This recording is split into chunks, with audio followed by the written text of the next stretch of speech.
Hello and welcome to What's Next Weekly, Premier NX's weekly podcast for forward-thinking leaders who aren't just keeping up with change, they're defining what comes next. I'm Sophia Grant. And I'm Alex Reed. Each week, we break down the biggest challenges and opportunities in business growth, digital transformation, and AI, giving you the insights you need to lead with confidence. In today's episode, we're tackling a critical question for every leader. How do you turn a brilliant strategy into real, measurable results? We'll explore why the execution gap exists, what separates companies that make things happen from those that don't, and how the right partner can bridge that divide. Let's get started. So, I was looking through the research for this, and it really goes against that classic image of strategy. The one where the thinkers are in the boardroom. Exactly, and they hand off this thick binder to the doers and just expect it to happen. Right.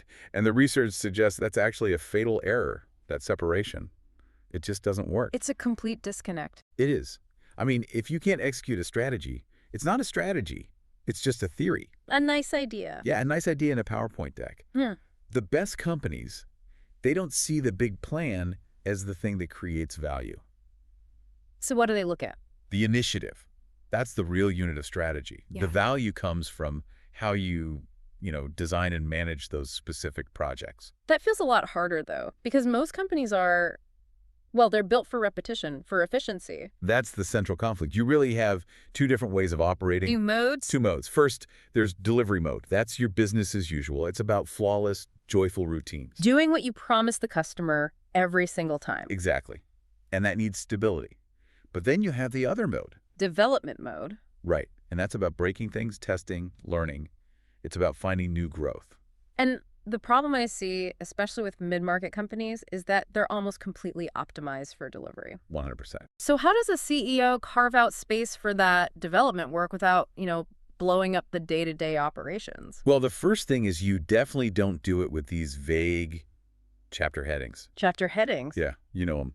Big, empty statements like win in China or become digital first. They sound good in a meeting. They sound great, but there's no instruction manual attached. They're just words. So instead of that big, vague headline, you break it down. You break it into micro battles. It's like cutting the elephant into smaller pieces. An actionable project. A very specific, actionable project.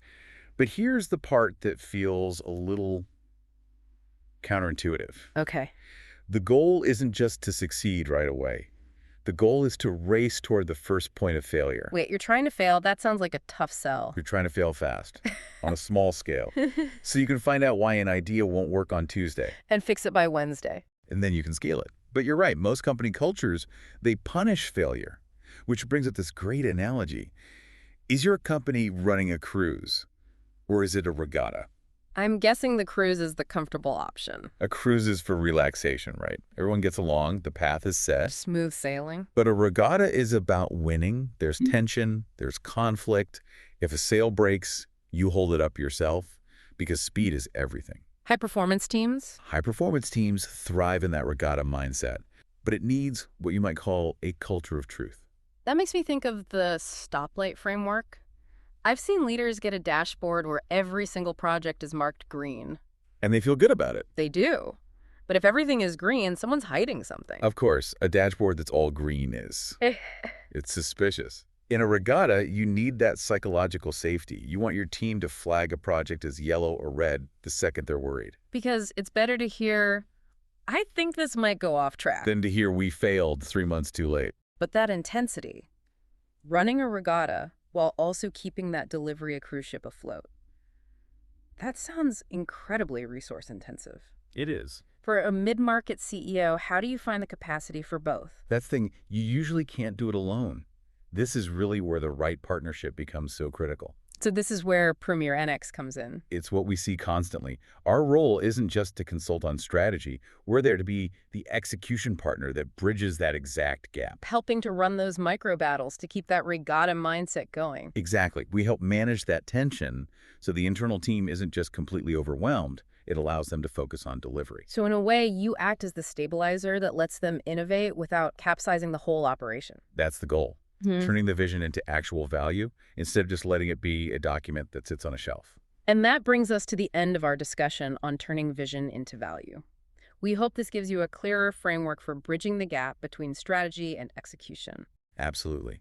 If today's episode resonated with you, please subscribe to What's Next Weekly on your favorite podcast platform so you never miss a conversation. Leaving a rating or review helps us connect with more leaders like you. We'd love to hear your thoughts. What's your biggest takeaway from today? How are you tackling the execution challenge in your organization? Share with us on LinkedIn by tagging Premier NX and using the hashtag What's Next Weekly. For more insights, show notes, and resources from today's discussion, visit our website at premiernx.com. A quick note, this podcast episode is based on industry insights and was produced with the support of Google AI services. Join us next week on What's Next Weekly, Premier NX's weekly podcast, where we'll continue exploring how to turn today's operational challenges into tomorrow's growth opportunities. Until then, keep building what's next.